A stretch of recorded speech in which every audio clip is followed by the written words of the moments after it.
Our top story today, forensic police have focused their search on an Airbnb in Tenerife, where missing British teenager Jay Slater reportedly vanished from. Well, this comes as one of the men who last saw the 18-year-old insists that the teen was alive when he left the property. And meanwhile, Jay's mother, Debbie Duncan, has revealed her pain and agony over her son's disappearance. Well, joining us now is former Metropolitan Police Detective Peter Bleksley. Always good to see you this morning, Peter. What's the development that we've had overnight? Yeah, we've heard the story about how Jay apparently left this music venue in Playas de las Americas and travelled with two older men in a car to this Airbnb apartment in a place called Masca, which is about an hour away from Playa de las Americas. And of course, the two men in this vehicle have been the subject of huge speculation on social media, and so have many other aspects of this puzzling disappearance.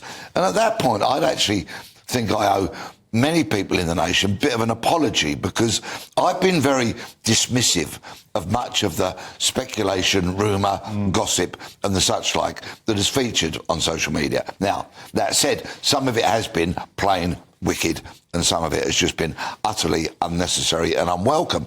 But in many regards, certain aspects of Jay's disappearance have been driven forward by the continual chat and actually some revelations that people who are essentially armchair detectives have turned out to really have some merit. Anyway, back to this point.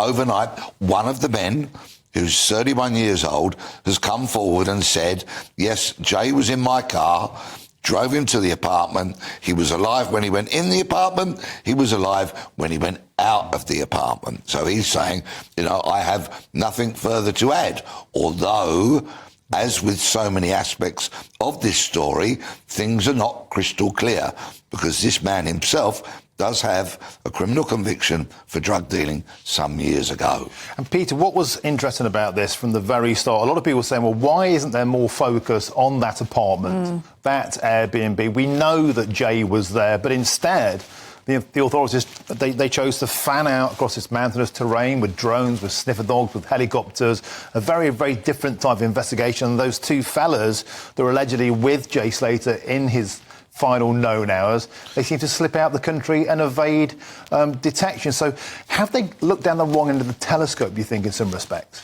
I think what they did was that the Guardia Civil, the Spanish police, got entirely focused on one theory, possibly to the exclusion of all else. That he went walkies? Yes, and really what a senior investigating officer should do is sit back, and they might well say, yes, this is our working hypothesis, the expression British police use these days. That's what we're going to focus on, but keep an open mind with regards to everything else, because it's rather embarrassing for the Spanish police for two of their plainclothes officers to be seen coming out of that Airbnb with forensic overshoes over their day shoes 2 weeks after Jay has disappeared, because any experienced scenes of crime officer or detective will tell you that when it comes to the collection and retention and preservation of forensic evidence, you only get one chance to get it right. What do you make, Peter, of the speculation, of the rumour that you've seen on social media in the past 17 days? I was looking on Facebook the other day. There's over 500,000 members on this Jay Slater missing page. I mean, it's gripped the nation, hasn't it? Why do you think that is? It really has, because there are so many unanswered questions. What do teenagers or people in their early 20s go to somewhere like Tenerife or elsewhere in Spain to a music festival for? What do they go there for? Dancing. Maybe drink, maybe drugs, maybe casual sex, maybe something else. Because it's an undeniable fact that in many of these resorts on the Spanish mainland and various islands like the Balearics and what have you, drugs are rife. And young people can go there and take them, obtain them very, very easily. Not only young people. I was doing some inquiries on something entirely unrelated in Spain just a couple of years ago, and people were telling me stories of how retired pensioners in their 50s are hoovering up industrial quantities of cocaine. I mean, how undignified if that's what people who should know better are actually doing.